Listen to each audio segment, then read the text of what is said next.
hozir 4-o'rinda bormoqda. U 54,75 ball. Ikkita predmet bo'yicha u to'p va halqalarda ikkinchi natijani ko'rsatgan.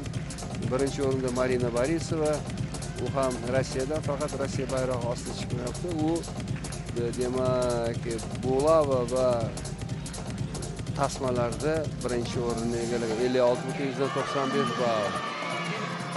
Mana hozir amerikalik sportchi va bu Darya Varfalova chiqishini, uni dinamikasini, demak har bitta kompozitsiyani bajarishi, murakkablik koeffitsiyenti qanchalik, uni muxlislari ham ko'p. Mana har bitta murakkab elementni bajarayotganda zalga yig'ilgan badiiy gimnastika muxlislari olqishlar bilan, qarsaklar bilan kutib olishadi.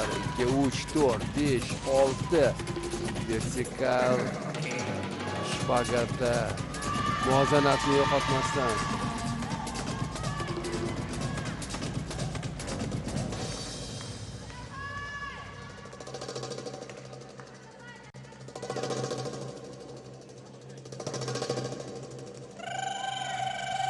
Kecha taxminan ham Bulavalar bilan 10 marta mana shu aylanani ijro etgandi. Darya Varfalova ham hozir 10 marta o'sha muvozanatni saqlagan holda bir oyog'ida